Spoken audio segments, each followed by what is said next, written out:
Whatsoever a man soweth, that shall he also reap. Action and reaction are equal to each other.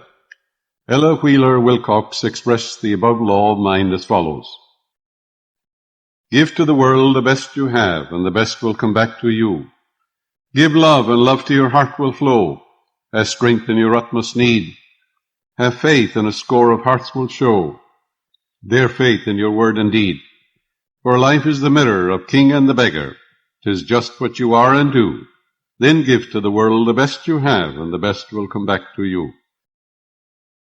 To adjust is to fit, adapt, accommodate, regulate, to put in working order. In order to adjust to life, it is necessary that you become a channel through which the life principle flows freely, harmoniously, joyously, and lovingly. The solution to all your problems is to get acquainted with and use the divine presence and power in your life. Acquaint now thyself with him, and be at peace, and good shall come unto thee.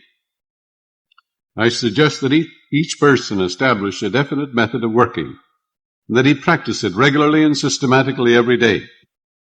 For example, determine for yourself what is the most troublesome problem you have. Decide to solve this problem now by realizing that infinite intelligence within you knows the way out.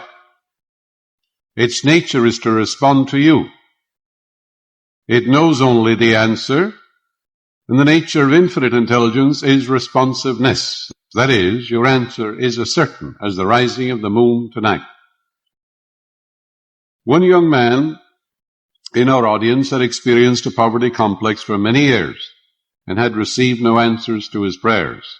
He had prayed for prosperity, but the fear of poverty continuously weighed on his mind. Naturally, he attracted more lack and limitation. Your subconscious mind accepts the dominant of two ideas. This is a law.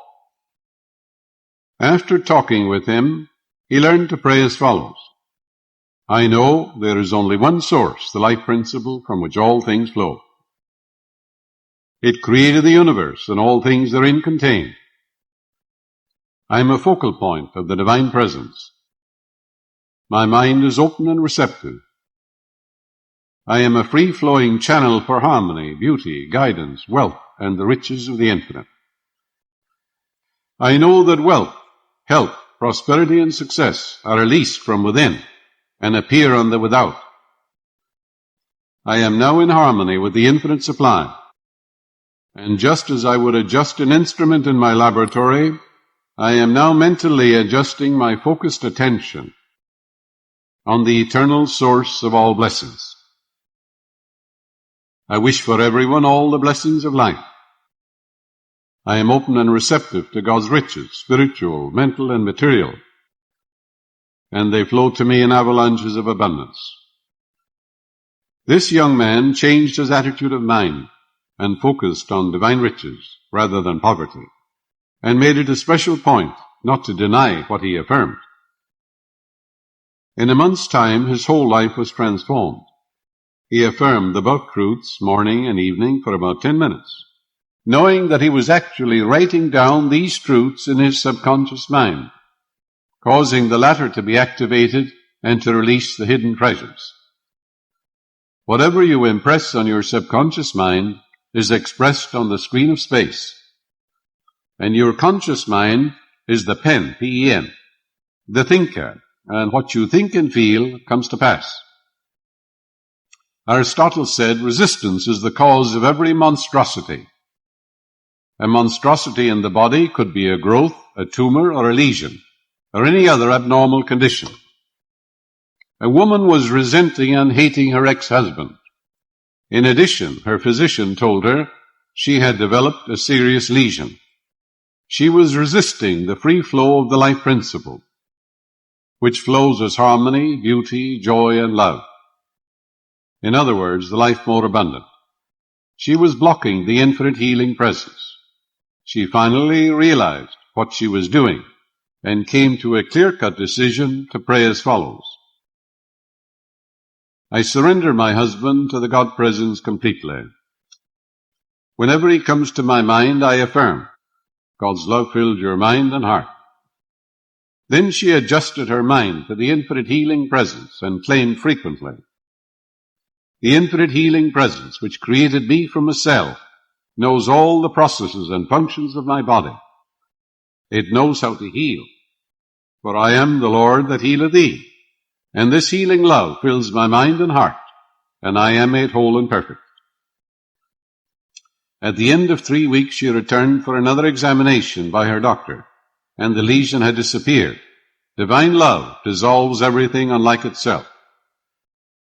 There are people who resist the weather, new ideas, the headlines of the newspapers, and even their neighbors. There always seems to be friction in their mental and physical relationship. Happy is he who trusteth in thee. Adjustment takes place in your own mind when your thoughts are harmonious, peaceful, loving, and based on eternal verities. In other words, when you get along with yourself, you will be able to get along with others. If your habitual thinking is based on resentment, fear, ill will, hostility, self-condemnation, you will project your hostility and animosity onto others, and you will experience very poor relationship in your business, home, or professional work. Learn to be pliable, flexible, and adjustable. If there is someone in your office who is obstreperous, petulant, and fractious, realize you did not create him. Loose him and let him go mentally. You're not responsible for his warped or twisted mentality, and you should realize he has no power to disturb you. It is always the movement of your own thought which disturbs or annoys you. Marcus Aurelius said 2,000 years ago, "If the cucumber is bitter, don't eat it." Very simple, isn't it? Ask yourself, what is my aim in life? Let the answer be peace, harmony, and divine wisdom. Because this is so, identify with your aim and not with the boorishness or surliness of others. Affirm, divine peace and harmony govern me and reign supreme in my life. When you mentally and emotionally identify with your spiritual aim in life, nothing in the external world disturbs you. Stop giving power, prerogatives, and privileges to people who have no power. No one disturbs you but yourself. It's a movement of your own thought, your own emotions, your actions and reactions. They all take place in your own mind. Have you ever noticed the way water flows according to the line of least resistance? You may have watched a stream flowing down from the mountain. It never quarrels, fights, or resists the rocks, boulders, or obstacles in its way. The water goes around the boulders or flows over them and eventually finds its way back to the ocean. All the stumps, stones, and trees disappear or wear away, since nothing can seriously impede the flow of the streams back to the ocean. You are a river of life, and your purpose is to meet challenges, difficulties, and problems, and to overcome them. Not be mentally fighting or quarreling with them, but by meeting them head on, while realizing the joy is in overcoming. Say to yourself, the problem is here, but infinite intelligence within me is here also. It knows only the answer. This problem is divinely outmatched. I will grapple with this problem courageously, and through the wisdom and the power of the infinite, I will overcome. With this attitude, you will become victorious, and you will move onward and upward. An engineer whom I know has a wonderful technique for meeting what he calls so-called insuperable obstacles. His constant prayer is, the streams of life, power, wisdom, intelligence, joy, and peace flow through me like a golden river, revealing to me everything I need to know and giving me the strength to complete all assignments in divine order. He has made his adjustment with the life principle, and he has completed every assignment in divine order. Do not try to manipulate or change other people. Permit them to have their political or religious beliefs, their peculiarities, eccentricities, and abnormalities. Judge not, and where you have no judgment, you experience no suffering. Where there is no opinion, there is no suffering, Where there is no judgment, there is no pain. Establish the right relationship to the life principle by realizing the life principle is always seeking to express itself through you as the life more abundant. If you are angry, hateful, resentful, or are engaging in self-condemnation or self-criticism, your foot is on the hose, and the waters of life do not flow through you. These negative emotions get snarled up in your subconscious mind and have negative outlets, such as mental and physical disorders. Become an open channel for the divine presence. Realize you're a focal point of the divine life, and like an electric bulb, you are here to let your light so shine before men that they see your good works, thereby glorifying and revealing your faith in the infinite intelligence and infinite power and infinite life principle within you. A lonely person has shut out friends from his life. He is not in tune with the infinite, and usually is nursing some psychic trauma, saying to himself, I have been hurt before. I will not get friendly with people, lest I get hurt again. All this is foolishness. Every person is an epitome of the divine.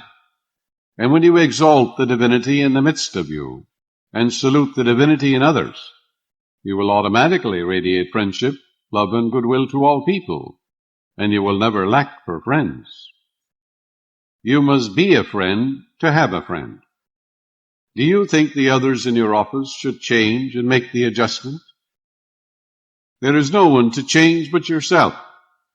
When you change, your world magically melts in the image and likeness of your contemplation.